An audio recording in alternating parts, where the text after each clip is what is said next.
Welcome to Bonn Park. I'm Sara Geidlinger. And I'm Marshall Ward. And today we have Mona Abdallah. She is a clinical pharmacist in the oncology program at Grand River Hospital. And I found this to be a really fascinating, wide-ranging conversation. We talk about a lot of things. We talk about grief. We talk about losing a parent to COVID and lots of other health-related topics. Mona also talks to us about how she got into this line of work and what it means to her. And we have a special appearance by my husband, Steve. Yeah. Here she is, Mona Abdallah. Welcome to Bonn Park. Welcome to Bonn Park. Welcome to Bonn Park. Welcome to Bonn Park. Welcome to Bonn Park.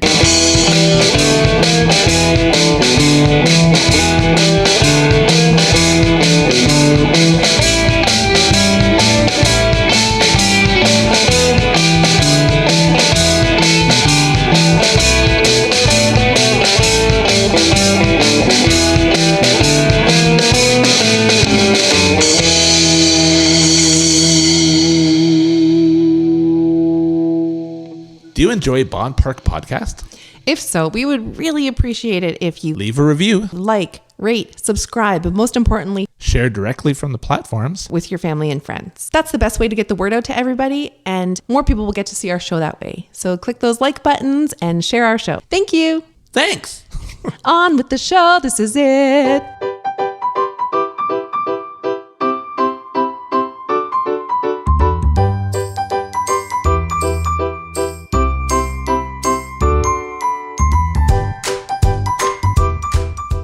Bonn Park is supported by the St. Jacobs Farmers Market. The market is a community landmark of more than a half century and is the largest year-round farmers market in Canada. Whatever you crave, you'll find it there. There's country classics like fresh apple fritters, cinnamon rolls, and Oktoberfest sausage on a bun, and new favorites like corn-wrapped vegan tamales, Greek gyros, and blooming onions. With almost 300 food and artisan vendors on site, there's something for everyone, and it makes for a great day trip with family or friends. The St. Jacobs Market is open Tuesdays, Thursdays, and Saturdays during the summer. Stay up to date on hours and events by following the St. Jacobs Farmers Market on Facebook, Instagram, or at stjacobsmarket.com. And here's a word from Summer. I love going to the market with my family. There's so much to see and do. I love trying all the different foods, and it's a great tradition for our family.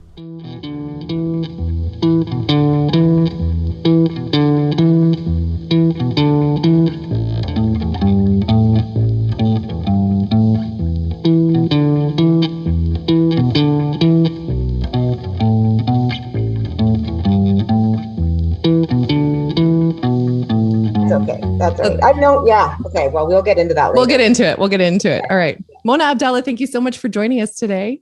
Thank you for having me. We're very excited to talk to you. Yes, I'm excited. I'm nervous and excited. I don't like to talk about myself that much. So, Well, you're in luck. This entire thing is about you. oh, very good. Hopefully you guys don't fall asleep. We won't. Sarah, how did you and Mona meet? I can't remember the exact date. And we should probably get Mona to tell the real story. But Mona knows my husband, Steve, from childhood. Yeah. My sister-in-law, Robin, Yeah. and my friend, Greg. Yes. Greg Dennis. That's right. So Right.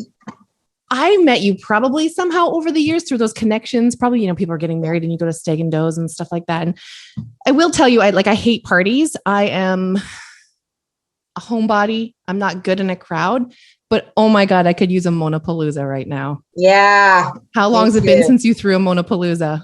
I think Tommy was that's my oldest. I think it's probably been about 6 years, maybe, or 7. You were at the last one. Oh, no way. There was like a banana wet and slide. What am I? Yep. Slip and slide. Why Yep. why did I call it a banana wet and slide?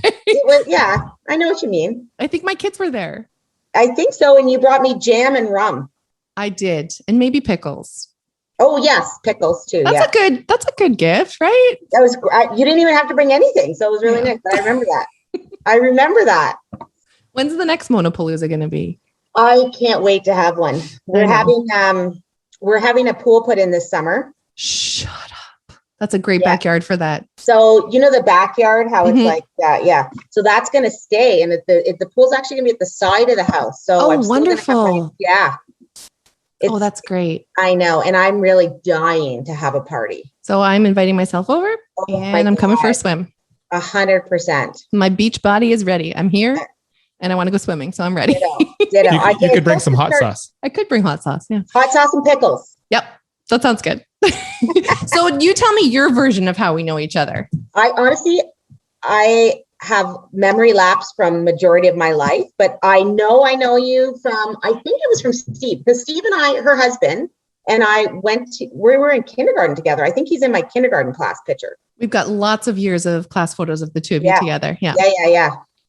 And then his sister-in-law, Robin, started working with me at Shoppers. That was right. Yes. When I was around 16, I was 16 and Shoppers just sort of like opened up to midnight and they were hiring people to work. So I got in there. I had just turned 16 and then Robin was there. That's Steve's sister-in-law. Mm-hmm. And then Greg also got a job there, which is also Sarah's friend. And that's kind of how, so we were kind of in the same circle many different ways. I remember running into you somewhere and everybody pointing to each other like, wait, what? It's not connecting. Why does everyone here know Mona? Yeah, I know. It's a small world though. It is. It's such a small town. It is. Yeah. So that's how I know Sarah ish. Many years. We're basically related. Basically. Yeah. All three of us are part of the Dead Dads Club, right? Yes. Sorry to hear about that. Steve just told me today that, you were on the news talking about your dad? They did a special on the people who died of COVID. It was like a Memorial Day, sort of like a National Day of Observance or something like that. I don't even know exactly what they called it. And then my sister got contacted by a friend of hers who works at CTV, Nicole Lampa. Yes. So then she did a little piece on, and then kind of focused on my dad because my dad was interviewed by Nicole a couple years before because he was the 11th guy in Canada to get a bionic eye implant. Wow. Yeah. Yeah. So he had gone blind from a genetic retinal disease and I got him on this clinical trial and he was able to get this bionic eye implant. So Nicole interviewed my dad at the house. And then later on, I don't know, maybe a year and a half later, then their house burnt down in a house fire. Oh, right. Oh my gosh. That's right. And then a couple months later, my dad died of COVID. So it was like, so she'd done 3 pieces on my dad. Yeah. So I don't know if I'm just a jerk and I wasn't paying attention, but I didn't realize that it was COVID. Yes. My dad died of COVID. Yeah. So sorry to hear that. Yeah. It sucks. It sucks. I don't think there's any good way to lose a parent. So no. I think maybe what made it harder was just not being able to be there. Right. Yeah. Because, when someone is in the hospital, you want to be there all the time and we couldn't be there. So he was in the ICU for about a month before he died. Oh, that's a long time. And no one could go in. No one could go in. And that was at the height. So this was back when my husband was like the 25th person in Toronto to get COVID. And he works for the city of Toronto. He's a Toronto firefighter. So he got COVID and then unbeknownst, nobody knew. It wasn't even really a big thing here. There were no masks or anything. So then we all kind of got it because we were all living in the same house because my parents' house burnt down. So they were living here. I was going to say, and you guys are putting yourself out there all the time. I mean, let's use this moment to talk about what your work is at the hospital. So I'm an oncology pharmacist and I started working there at the hospital when I graduated in 2002. And it's a great job to be able to, it's very rewarding to be able to help people, but it's also can be very sad. And so I think for me to lose my dad, I mean, I know it's very hard. It was hard to see him go and he was suffering, but there's a lot of suffering that people don't see that I see, unfortunately, a lot of. So I understand that, like I said, there's no nice way to lose somebody, Yeah, you left me speechless there. Yeah. Is there not such a thing as a good death? What I'm thinking is, like, I remember I got to interview the daughter of Vincent Price, and Vincent Price on his deathbed was just feeling a ton of her name is Victoria. And she told me about how her father was full of gratitude and he just sat there laid there marveling at the fact that all the things he saw in his lifetime, like the first automobile, he saw the first, commercial plane fly, and just I think about how today, like, we're living in an age where the first black hole has been photographed now, right? Yeah. And he was just kind of reflecting all those things. And she said, and then just a short while later, he went to sleep. Or I've talked to palliative care people who said, I remember one told me, she said, she'll never forget the one guy who'd been kind of, not very conscious for most of it. And then he just sat up and he said, "That was great." And he was gone a minute later. And I always think that's a pretty good way to go. That looks like a pretty nice death. Yeah. Yeah. And you're right. There are definitely there's MAID now. There's people that don't, it's just watching some. I think it's hard for us, right? That's more what I meant. There's no good way to lose somebody. Mm-hmm. I think, but yeah, you're right. There's some people are ready to go. I know my dad was. I know he was. It wasn't easy for us, but I know he was ready. Like it was enough, right? But yeah, so you're right. And the palliative care physicians, they do an incredible job of making that kind of passage go as smoothly as possible. They're an incredible group of people. I don't even know how they do their job. They're amazing, all of them. In your childhood, did you think you wanted to be a doctor? I did. Yeah. I found, ironically, my parents renovated their house just the summer before the fire.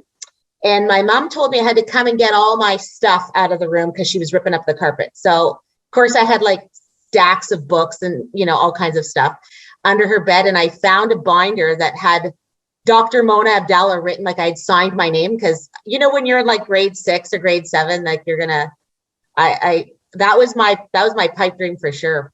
I'm fairly certain my binder said Mrs. River Phoenix. I didn't have many aspirations. It didn't work out. So it's funny. It's not funny. I should say that again. It's not funny. When you say palliative care, I think of Mike and my dad's palliative care doctor. And I think it was Dr. Ward. Oh, she's the cute best little woman. Yeah. That was one of the first times as a young person I had run into an adult in a hospital, because we had been with my dad specifically. We had been in a hospital so much where she just kind of looked at you and she was like, "Yeah, this is not easy. How you doing?" Like my dad loved her. And I remember Mike loving her too. Sorry, I'm jumping around stories. No, it's okay. It's a good segue actually to talk about how much things have changed. So everyone has lots of stories of loss, especially with cancer, or experiences or brushes with cancer. In like 1993, my uncle, who was only 27 at the time, died of cancer. And at that time, he had to fly to New York for treatment. Wow. So if you think about that, he had to fly to New York for his treatments, and his staples and everything would be setting off machines. The X-ray machine in the airport. Now, my dad had to go to Toronto. Yeah. And eventually had some of his care at Grand River, but not a lot of it. No. And then Steve's brother, Mike, had an 8-year battle with cancer and saw some of those same doctors at Grand River. So when you think about that, from 1993 to when was Mike in there? 2008 would have been the last year that he made a visit to that hospital. Yeah. How much it changed. You have an entire cancer center that has chemotherapy, radiation therapy, clinical trials, supportive care, inpatient oncology, palliative care. There's a lot going on there. Yeah. Yeah. And it's really evolved. Like when I graduated in 2002, so my pipe dream was to be a retail pharmacist, because I had been at Shoppers since I was 16, which was 1990. And then in 2002, I graduate, but I had shadowed the summer before, I had shadowed a pharmacist in oncology, Anna Granick, and she's now my boss. And I fell in love right away. I was like, this is amazing. And so there was another pharmacist there, Terry Dean, who was I worked with him at Shoppers. He was the one that encouraged me to come to the hospital and shadow and see there's a bigger world than just Shoppers Drug Mart, right? Right. And so anyway, I'm grateful to both of those people, because I'm so glad I made that choice. And anyway, when I graduated in 2002, we were working in the basement of the hospital, and literally, I think there was like 3 or 4 doors in a tiny hallway, and that housed all the doctors and me. And then there was like a little room where they gave chemo. It's just, and then next thing you know, that cancer center got built and they gave radiation here. It's completely evolved. It's awesome to see. It's real. And even the treatments like that they have now that weren't available back then is very, it's amazing. It's incredible to see the advances we've made. And I know a lot of people say they haven't done anything to cure cancer. Well, they've done a lot. They've really done a lot. It's incredible. Like breast cancer, the advances in breast cancer and melanoma, like lots of diseases. It's very cool. The learning curve for learning about cancer, where does that begin exactly in your education? And what does that look like? It was awful.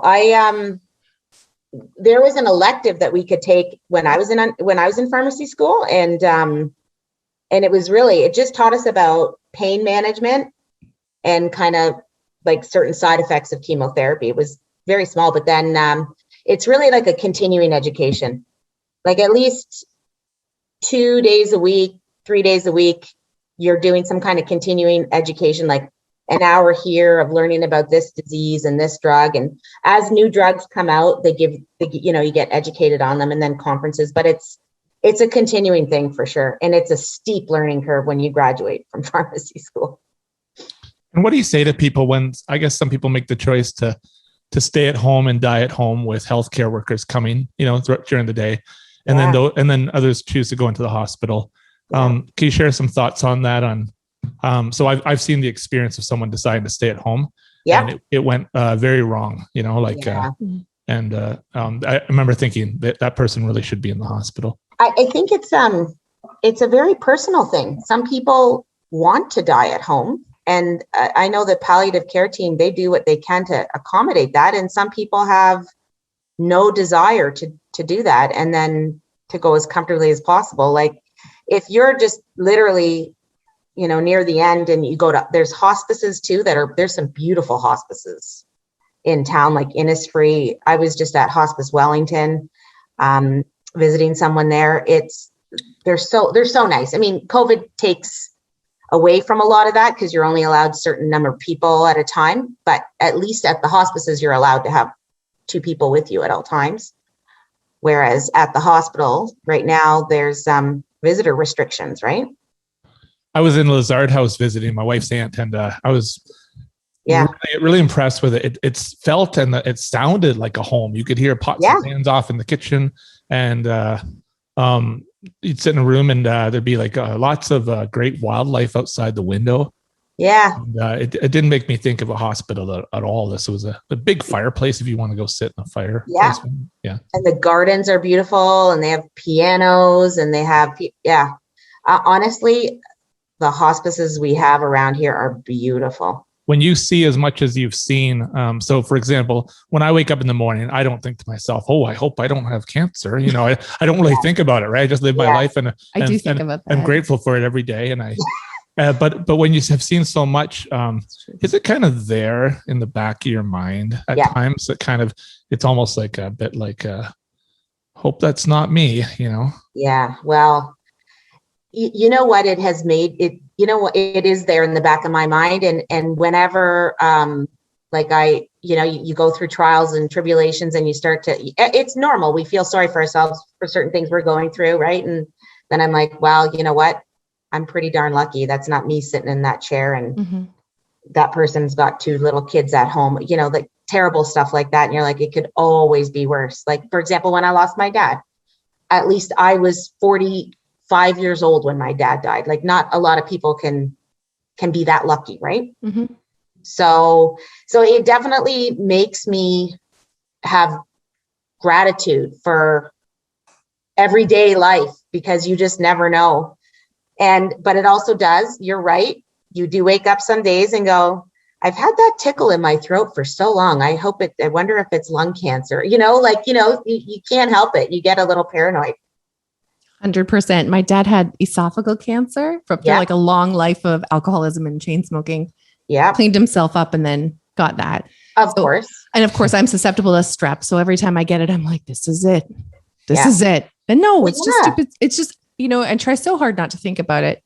But you're right. We're very lucky, and we should be thankful for our health every day. When you first heard about the COVID pandemic, did you feel like you had some idea of what lied ahead, unlike the rest of us, in terms of like, oh, okay, I saw a movie on a pandemic, but I mean, no, you didn't have any better inherent understanding of what this may all look like?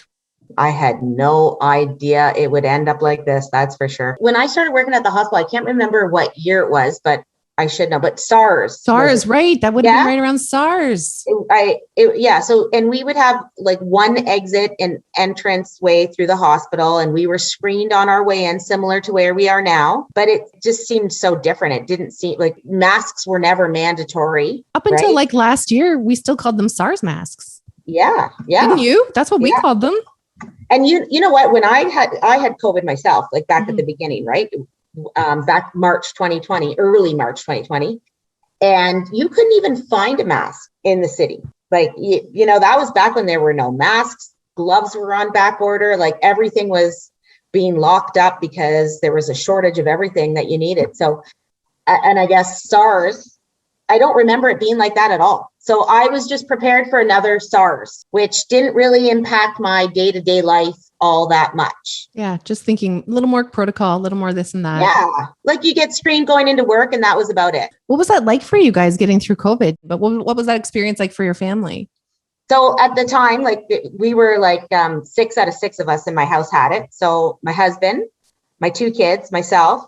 My kids were like the first kids in town to swab positive, because back at the beginning, they were actually listing ages, and like they'd put, 6-year-old boy COVID positive. Like he would, one of my kids was like number 40 something in town, the case number 40. My husband was like case number, I don't even know, like 11 or 12 or something really early. I can't remember the details, but we were all really early, right? And it was all so different. Like my kids pretty much had a runny nose. My youngest one had, he swabbed positive for coronavirus, enterovirus, and rhinovirus, like 3. And you couldn't even tell there was anything wrong with him. And then my oldest child, same thing. He had a stuffy nose. I just was hit with this fatigue, but I had so much other stuff going on. Dennis was like incapacitated for 15 days of fever in the basement, like could barely get to the bathroom and back. And then I had my dad who was in my bedroom, like my parents took the master bedroom because it made more sense because there was a bathroom attached. So after the fire. And then my dad was very sick, like 104 fever straight for weeks on end. And so I just had every different level, and I was tired, but I just barreled through it. I made sure I got my workout in every day for my sanity. And then living with one's parents alone will do it. And then we'll just put this nasty virus on top of it. Yeah, it was rough, man. But the COVID wise, I was fine. I lost my sense of smell, sense of taste. And that's when I knew I had it. But other than that, like there was nothing really. But my husband and my dad obviously my dad was the worst, but then my husband, he was pretty sick. And I remember about 2 weeks later, we're off isolation. He goes to Costco and he puts his back out. And I was like, I've literally been nonstop taking care of people for like a month. And I just looked at him and I said, you better get that back better real fast because I can't do this by myself anymore. The early days of your career in the pharmacy, from what I can tell, pharmacists and I guess pharmaceutical assistants spend a lot of time, what looks to me like counting pills and placing them here and placing them there. Does that eat up a lot of hours in a day for you? That eats up 0 of my hours. I'm at the hospital. So basically what I do is clinical. I'm a clinical pharmacist. So at the hospital, they have technicians that do all the, they've got robots that dispense Accudose machines. So I don't do any dispensing at all. In fact, I kept my job at Shoppers Drug Mart just so I could kind of have a hand in, okay, this is what these pills look like. They still, because there's, cholesterol medications. This is a new drug. I kept that just so I could know what they look like and how to do that part of pharmacy. So what is your day like? So I walk in, it depends where I work. I have, if I'm in the chemo suite where people get chemotherapy, I walk in and we have a list of patients that are getting chemo that day. And the techs take care of preparing all that in like a hood and all that kind of stuff. And the pharmacist, their role is sort of to review lab work, make sure the doses are appropriate, and if there's any questions that arise from the nurses or from the patients about their treatment. And then any new patient, we teach them. So if someone gets diagnosed with breast cancer, they're starting a certain chemotherapy, they will meet with a pharmacist, one of us, and we'll review the protocol and what to expect and how to mitigate these side effects. It's not what we would have been thinking, that you were dealing with just medications and dosages and recommendations and that kind of stuff. This is really dealing one-on-one with the patients and what their needs are. Yeah. And when we work in the clinic, so that'd be like if I worked on in the chemo suite where the chemo is going on. And then there's another pharmacist in the clinics that, we all work as a team. Again, this is all pre-COVID and hopefully we go back to normal. But there's team rooms. So the clinic has, doctors and nurses and pharmacists. And, we're kind of just like turn around. Oh, hey, Mona, how do I dose this kind of thing? Or do I need to dose adjust this? This guy's liver function is all out of whack and, that kind of stuff. Mm-hmm. And so we work together kind of thing to do, it's great. I love it. It's very rewarding. And I use my brain a lot. Which will keep you young. That's what we're learning. Using the brain keeps you youthful. I want to ask you about how it works when it comes to drugs that are behind the counter. So an example is every so often I'll go into a Shoppers Drug Mart and get some pseudoephedrine for my wife who takes it for nasal congestion. Yeah. And the one time I said, why is this just not on shelf? And pharmacist said, because this can be used for street drugs, right? Yeah. And I thought, so there they are on the other side of the counter. I guess what they're doing is they're taking a look at me and maybe sizing me up and thinking, does this look like somebody who's possibly an addict, right? Mm-hmm. And if I did give off that appearance, I guess I'd be denied that pseudoephedrine. Is that what's happening? Well, it's more to make sure it's like clinically appropriate, right? So if you had high blood pressure or were a diabetic, I need to counsel you that you probably shouldn't take that because it can bring up your blood pressure. Oh, right? I see. Yeah. And which can lead to stroke and, you know what I mean? Like that kind of thing. Or if you're diabetic, it can affect your blood sugars. Mm-hmm. It can make them go up. But it's also to kind of control quantities that are being purchased, right? Right. Gotcha. So somebody doesn't come in and get 20 of them off the shelf and go make their street drug. And go through self-checkout. Yeah. Those things require counseling, right? Right. Yeah. Tylenol with codeine, for example, often people will want to buy a lot like Tylenol with codeine, which 99% of the time it's fine, but there's some people that need to understand codeine can be addictive. Mm-hmm. And it's really not the codeine in the Tylenol with codeine that's the problem. It's the Tylenol that could be wrecking your liver, Interesting. Mm-hmm. I'm having this memory of my sister and I had to go pick up like liquid morphine for your dad? Yeah, for my dad. And I think the Shoppers at that time was like Highland Road near the country. No, Coffee Time. Was it a Coffee Time on Highland Road there? Highland Road in Westmount. Yeah. It was like our hangout. Terrible coffee time. That was awful coffee. Yeah. Coffee Time reminds me of high school. Totally. Yeah. And any photo that we have there, we're in our uniforms. And we had a hard time getting this morphine. It almost looked like a flask. It was this red liquid. Yeah.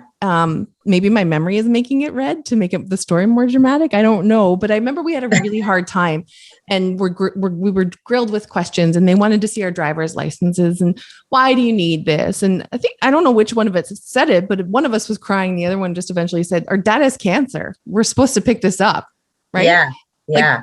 Because we're these young teenagers that don't know how to speak up for ourselves. But now I'm thinking, why were we sent to the store for the morphine? Mm-hmm. Yeah. When mom must have had her hands full. I don't know. Or to buy mom's cigarettes. Always with a note to buy mom's cigarettes. Benson and Hedges mental ultralight. Craven A king size. Those your mom's? Yeah. Yeah. Mona, do you look at other positions at the hospital and think that is definitely an area I don't want to work in? I guess I imagine there's some doctors who think I would not want to work the emergency. With newborns, they're terrible. Yeah, babies. I'm just kidding. I definitely say I could never do working in oncology is hard enough. I could never do pediatric oncology or anything. Oh, for sure. I don't have enough serotonin for that. I don't even have enough serotonin to get through most of my days anyway. But I could not see myself working anywhere else. Like I say that about every area of the hospital. But especially like emergency and ICU, because that kind of stuff is like, I don't work well under pressure. Like I couldn't do like, a trauma where they're yelling out, we need this and this and that, and calculate. I'd be like having a stroke. Mm-hmm, mm-hmm. You know what I mean? I do. I have a process. I'm a little OCD. I like to do my math 2 different ways and make sure I got it right and double check it. And then even though we have calculators on the computer to calculate certain things, I like to do it by hand as well to make sure that the computer calculated it correctly. You know what I mean? That kind of stuff. So I don't work well under pressure. So definitely not in an emerger ICU area.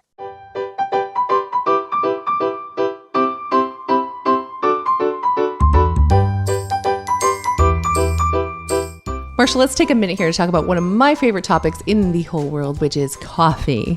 Yeah, and we're going to visit Full of Beans at the St. Jacobs Farmers Market this time. And Full of Beans is in the White Market tent. You can smell that delicious coffee aroma the minute you walk into that tent. They also have a location in the main market building. We're going to actually be chatting with Michaela Lomax, who works in the White Market tent, and she's one of the very friendly faces that greets you when you first arrive. Let's hear Michaela tell us about the origin of Full of Beans. Full of Beans was founded like 30-ish years ago by the previous owner. Her name's Inika Compuis. Her husband actually built everything in the booth, all the shelving and stuff. It's really cool. We sell tons of coffee bought from local roasters, specialty drinks, ice drinks. It's really fun to make. So the coffee beans that they use are actually locally roasted by state-of-the-art equipment in Toronto. They treat and filter their water to remove any unwanted additives to help bring out the best taste of those beans. Full of Beans specializes in a variety of flavors, from rich, bold, and full flavors to smooth, bright, and clean flavors. And they're actually really helpful when I'm buying coffee beans to help me find that perfect taste, because we all like our certain taste of coffee. We all like different acidities and different flavors, and they know what they're talking about over there. In the case of my family, my wife and oldest daughter love the iced cappuccinos. Actually, all 3 of them do. But our youngest really enjoys the chai tea latte. Yeah, okay. I guess there's other things. I'm just talking coffee all the time, but the chai tea lattes are pretty great also. Let's hear a little bit from Michaela about how their coffee is brewed. Well, our brewed coffee is super popular. Our house blend, Supreme Deluxe, which is a medium roast, is very popular. But also we have really good flavors that aren't sweet. So people love that. They'll come for the vanilla hazelnut or the caramel crunch, literally from like hours driving just to get the beans or a cup of coffee, which is great. And we also have an amazing espresso machine, which was actually designed by Bugatti. So people come out of their way to get Americanos, espresso, and stuff like that too, because like I said, it's very good quality. At Full of Beans, the baristas really value their customers. And like I was saying earlier about me buying the coffee beans from them, they really help me pick which coffee, because I'm not just true to one coffee. I sometimes get the Americano, sometimes the espresso, sometimes just a roasted coffee, and sometimes the latte. They really help guide you through that personal coffee experience.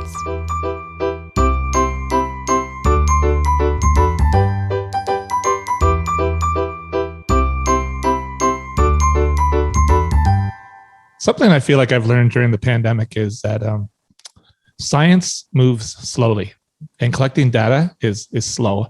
Yeah. And that people, I already knew this, I guess, people are impatient, right? Yeah. And did you already have a really good sense of that before COVID? Yeah, I mean, I'm a clinical trials. I'm trained to do clinical trials as one of the pharmacists at the hospital. So, I mean, we all know, things have their processes, right? And you've got to go, and yeah, things do take time. But then I don't feel that way, because I look back at where it was when I started and where things are now. I think, wow, that we have really, come a long way in this disease and this disease and this treatment. So, but I guess it's been 19 years. So during it, I don't feel like it takes a long time. And I think like anything can be done if you have enough money. Anything publicly funded seems to take a long time. Look what Dolly Parton did with her money. Dollywood. No, don't. She funded a vaccine. Sorry, the vaccine. Let's talk about this. Like Dollywood it looks fantastic, and I would like to visit that one day. Yeah. And that is a beautiful thing she did with her money. Right. But she also funded a vaccine or vaccine research. Yeah. Yeah, she did. She put a lot of her own money towards it. I don't know how much, like definitely millions, right? She's got it. That's for sure. Yeah. But a lot of people did that. And so a lot of people did that. So how old are your kids? 7 and 9. Okay. Just littles. Yeah. Just little tiny ones. Too young to be home alone. So my vacation last week from work was spent just homeschooling, which we'll be doing now till the end. How do you guys manage that? So Dennis is working in Toronto. You have a very high demand job. You work days or all over the place hours? Mostly days, Mostly days. One weekend every 6 weeks, and like one evening shift, like a month or something like that. There's no way to coordinate that. You must have great daycare. So Dennis has a great job. He works 7 days a month. They're 24-hour shifts. And so basically he works one Monday a month, one Tuesday a month, one day of every week a month. So 2 of the days where he's working are Saturday and Sunday. So I really only need childcare 5 days in a 4-week period. Oh, that's fantastic. What a great system that you have worked out. Yeah. And I don't know what I would have done without my mom and Dennis's mom and stepdad. Yeah. They've helped like tremendously. Now, sorry. No, I was just going to say, like, when it comes to homeschooling, it was a bit of a challenge because, the technology they didn't have that understanding of the technology and how to, help with the Google Classroom. I mean, I didn't at the beginning of the pandemic. I mean, I remember at the beginning having a bath, and I had my iPad like up there, and I was watching YouTube videos on how to make Google Slides. And like, this is what I did in my spare relaxing time. Mm-hmm. I learned grade 6 French math, and it broke me. It broke all of us helping my daughter with that, for sure. Yeah. It's hard. Kids have no idea about file management because they don't have to. Their computers and there's all the whole Google Drive thing they're working on, or if they're using D2L or whatever, they don't have to understand how a computer works. Yeah. It works like a phone to them. Yeah. Yeah.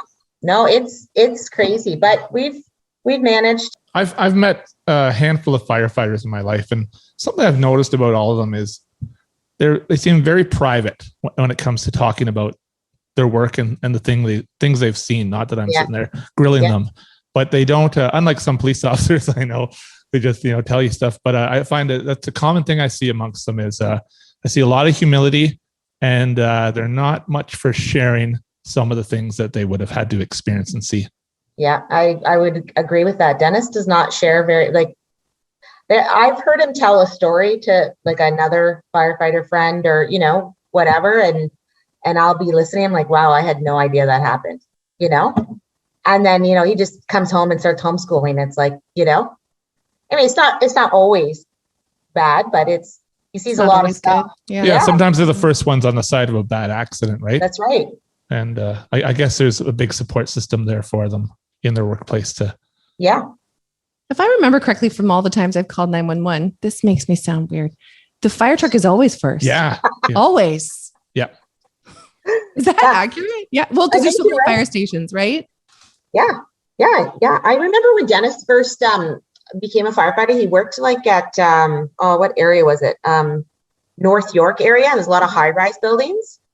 And he would come home like just exhausted because they were literally up for every single medical call and every alarm call. You know what I mean? Like they were constantly going to all those calls because they're usually there first. You also don't, firefighters don't seem to get themselves in trouble. Like the headlines in the paper, I can't remember ever a time seeing firefighter charged with, assault. Oh, yeah. Right. And like there's a headline every week where a police officer is being, charged with something, and they seem to have a pretty clean image.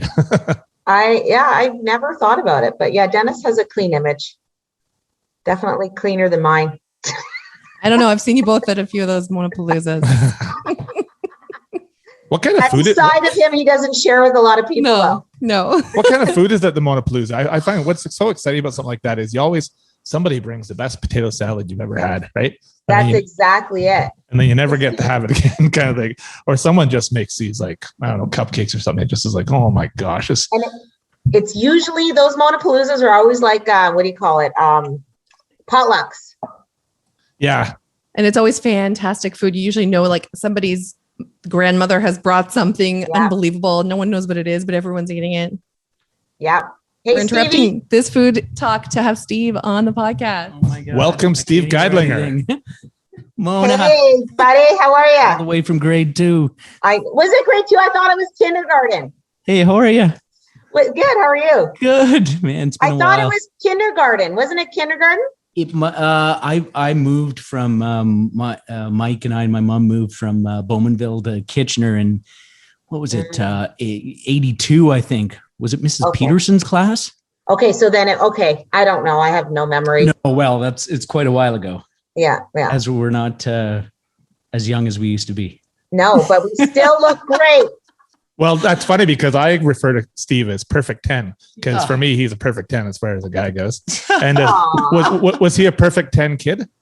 He always has been. Oh, yeah. Right. Yeah. He hasn't changed at all. Yeah. Our older brothers brought the best out in us those days, didn't they? Steve and I, we had great influences growing up.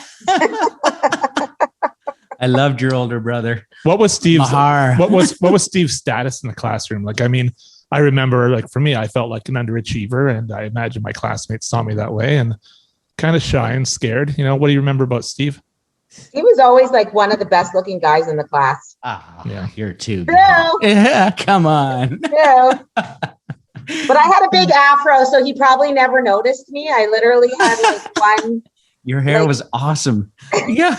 He was one of the quiet kids, but he was one of the cool, cool and quiet. Yeah. Not rowdy. I don't remember you ever getting in trouble, Steve. It was my experience that those kids at JF Carmichael School who were bad seeds when they were kids, they turned out to be bad adults. Okay. Like that's what was my experience. Yeah.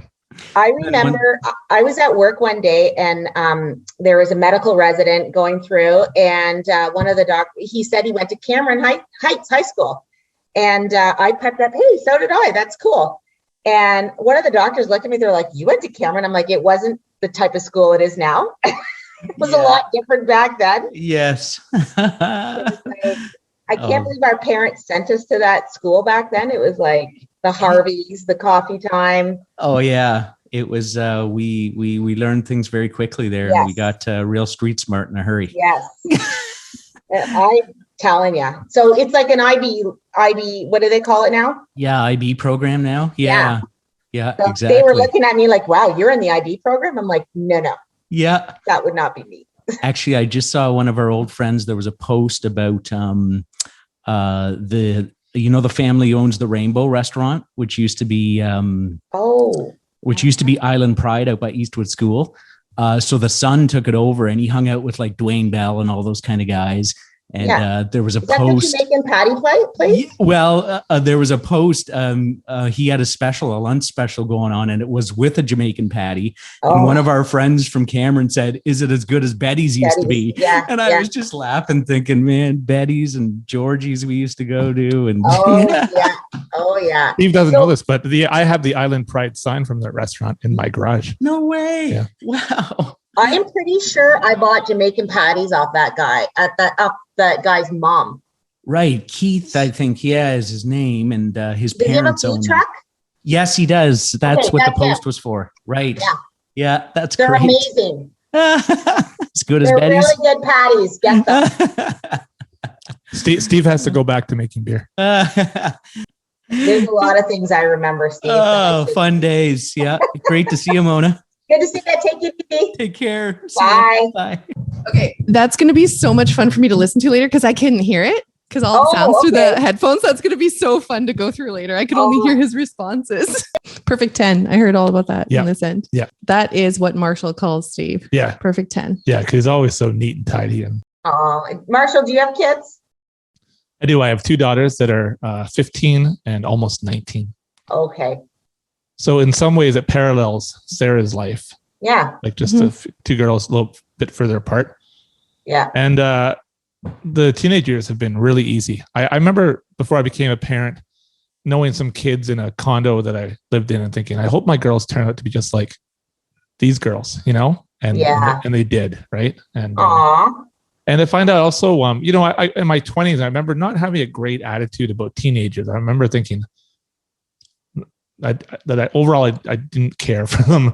And now that I've met so many of their friends, they're just amazing, beautiful human beings. I like how this generation of kids feels more comfortable with the parents. You know what I mean? Totally. Yeah. First of all, it's funny because like they call all their friends' parents by their first name. Like I would never tell someone to call me Mrs. Whatever, but like I would never have done that in a million years. Yeah. If I wasn't comfortable saying they're like, Mr. or Mrs., then like I wouldn't say anything. I think I used a lot of ma'am and sir. You just avoid it. Yeah. Or you just avoid it. Yeah, totally. Yeah. What Marshall was saying about teenagers is so funny because mine are almost 16. So Justina's 15 and Summer's 13. And wow. The 9 to 11 kind of ages is when, for me, when the girls sort of start to assert their autonomy a little bit and they push back, but we've never had a bad experience. And maybe part of that is, no one's going to parties and no one's going out and, raising hell.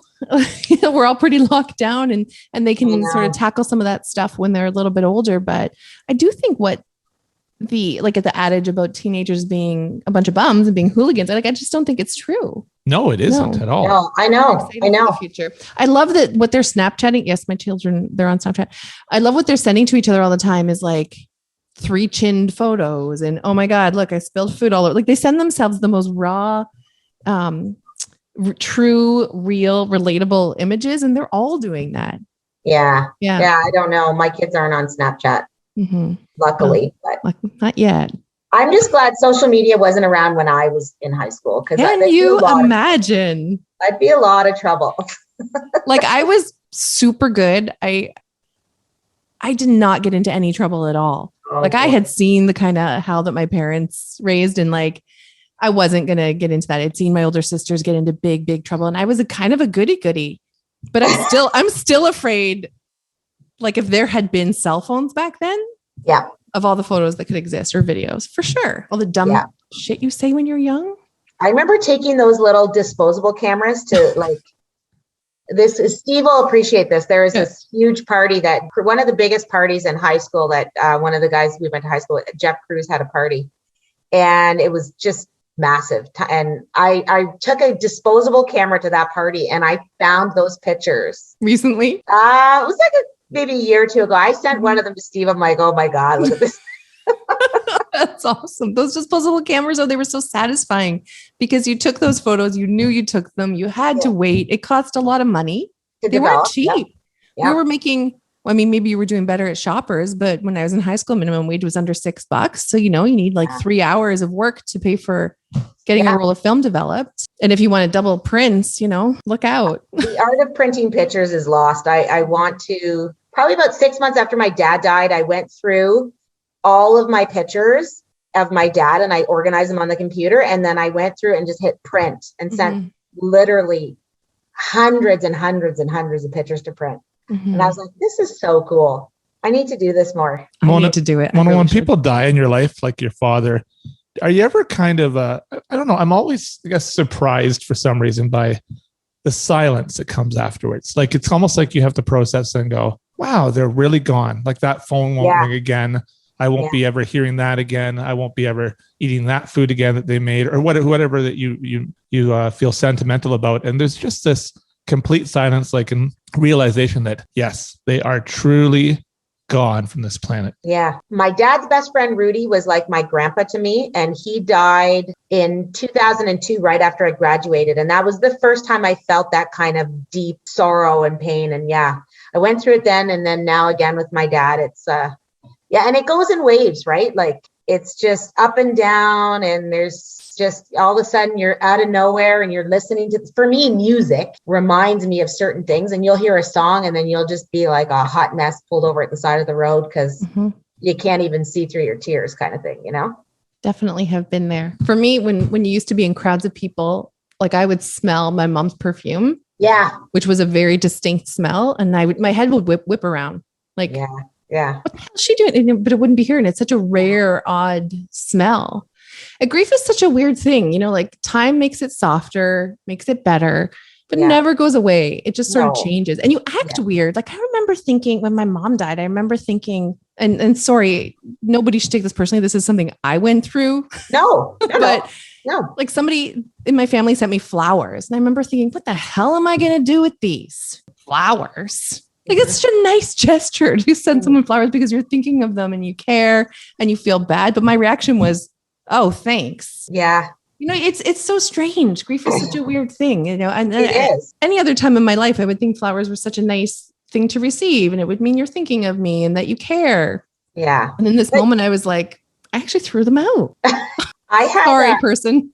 I had a ton of plants and a ton of flowers, and I had them in my sunroom, and we have them all out. They're still alive now, a year later, and they're all outside. They look, but they were like, a lot of them were plants, right? But I still, like, I have my dad's clothes that I took him. So I had to take my dad to the hospital. Right.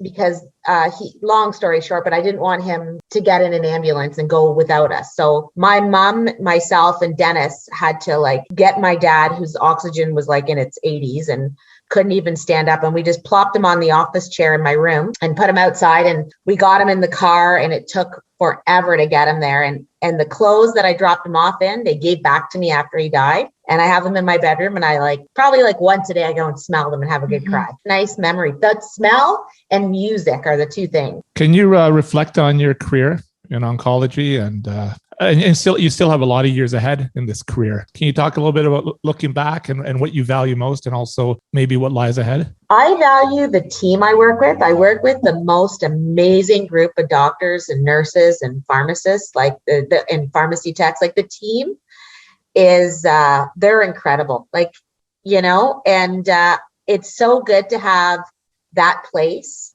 where, you're in a clinic, you close the door and you just have a good laugh or something. We have to, we're humans, we get sad too, and you have a good cry or a good laugh, or you'll joke around. And I'm just so grateful to be in that journey with these people. This is because I love what I do, but it's not always easy. And I'm just so grateful that I have the people that I have to go to do it with. And like I said, I'm very proud of how we help people. Like you said, people used to have to drive to London to get radiation, or Toronto to get chemo. Like, imagine feeling sick and being in a car in Toronto traffic trying to get to Princess Margaret or whatever, because now they didn't have the treatment there. I can't say enough. I love my job, and the people I work with and the patients. They make it. They pull you in every day. Sometimes sometimes you don't want to go back in, but there's days where you're just like, oh my God, so-and-so is coming in for her treatment today. I can't wait to see her. She's in at 1:00, that kind of thing. Those people are amazing.